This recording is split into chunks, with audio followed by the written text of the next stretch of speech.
अहोई अष्टमी व्रत कथा। एक साहूकार था जिसके 7 बेटे 7 बहुएं तथा एक बेटी थी। दिवाली से पहले कार्तिक बदी अष्टमी को सातों बहुएं अपनी इकलौती ननद के साथ जंगल में खदान में मिट्टी खोद रही थी।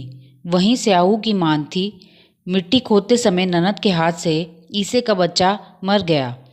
स्याऊ माता बोली कि अब मैं तेरी कोख बांधूंगी। तब ननद अपनी सातों भाभियों से बोली कि तुम में से मेरे बदले कोई अपनी कोख बंधा लो। सब भाभियों ने अपनी कोख बंधवाने से इनकार कर दिया, परंतु छोटी भाभी सोचने लगी कि यदि मैं कोख नहीं बंधाऊंगी तो सासू जी नाराज होंगी। ऐसा विचार कर ननद के बदले छोटी भाभी ने अपनी कोख बंधवा ली। इसके बाद जब उसके जो लड़का होता वो 7 दिन बाद मर जाता। एक दिन उसने पंडित को बुलाकर पूछा, मेरी संतान 7वें दिन क्यों मर जाती है?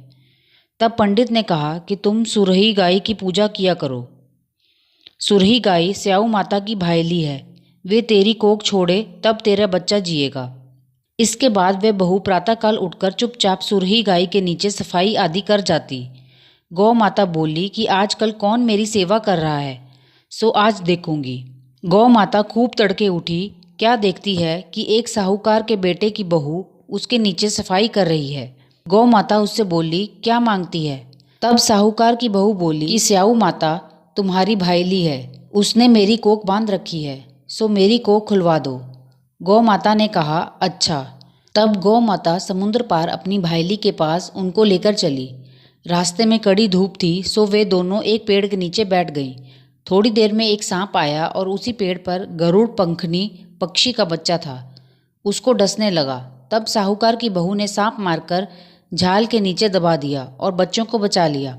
थोड़ी देर में गरुड़ पंखनी आई तो वहाँ खून पड़ा देखकर साहूकार की बहू के चोंच मारने लगी। तब साहूकारनी बोली कि मैंने तो तेरे बच्चों को नहीं मारा, बल्कि सांप तेरे बच्चे को डसने आया था। मैंने तो उससे तेरे बच्चे की रक्षा की है। ये सुनकर गरुड़ पंखनी बोली कि मांग तू क्या मांगती है? वह बोली, 7 समुंदर पार स्याऊ माता रहती है, मुझे उनके पास पहुंचा दे। तब गरुड़ पंखनी ने दोनों को अपनी पीठ पर बिठाकर स्याऊ माता के पास पहुंचा दिया। स्याऊ माता उन्हें देखकर बोली कि आ बहन, बहुत दिनों में आई। फिर कहने लगी कि बहन, सिर में जूं पड़ गई है। तब सुरही के कहने पर बहू ने सिलाई से उसकी जुएं निकाल दी। इस पर स्याऊ माता प्रसन्न होकर बोली कि तूने मेरे सिर में बहुत सिलाई गेरी है, इसलिए तेरे 7 बेटे और बहू होंगी। वे बोली, मेरे तो एक भी बेटा नहीं, 7 बेटे कहाँ से होंगे? स्याऊ माता बोली कि क्यों, क्या बात है? तब वे बोली, वचन दे तो बताऊं। स्याऊ माता बोली, वचन दिया। वचन से फिरूं तो धोबी के कुंड पर कंकरी हो जाऊं। तब साहूकार की बहू बोली कि मेरी कोख तो तुम्हारे पास बंद पड़ी है। ये सुनकर स्याऊ माता बोली कि तूने तो मुझे ठग लिया। मैं तेरी कोख खोलती तो नहीं, परंतु अब खोलनी पड़ेगी।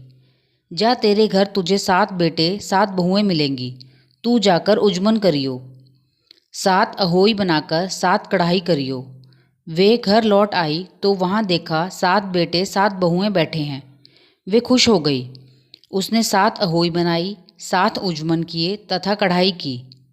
दिवाली के दिन जेठानियाँ आपस में कहने लगी कि जल्दी जल्दी धोक पूजा कर लो, कहीं छोटी बच्चों को याद करके रोने न लगे। थोड़ी देर में उन्होंने अपने बच्चों से कहा कि अपनी चाची के घर जाकर देख आओ कि आज अभी तक वे रोई क्यों नहीं। बच्चों ने जाकर कहा कि चाची तो कुछ मांड रही है, खूब उजमन हो रहा है। ये सुनते ही जेठानियाँ दौड़ी दौड़ी घर आईं और जाकर कहने लगी कि तूने कोख कैसे छुड़ाई? वे बोली, तुमने तो कोख बंधाई नहीं, सो मैंने कोख बंधा ली थी। अब स्याऊ माता ने कृपा करके मेरी कोख खोल दी है। स्याऊ माता ने जिस प्रकार साहूकार की बहू की कोख खोली, उसी प्रकार हमारी खोलिए।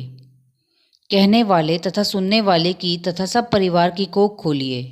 स्याऊ माता की जय, अहोई माता की जय। धन्यवाद।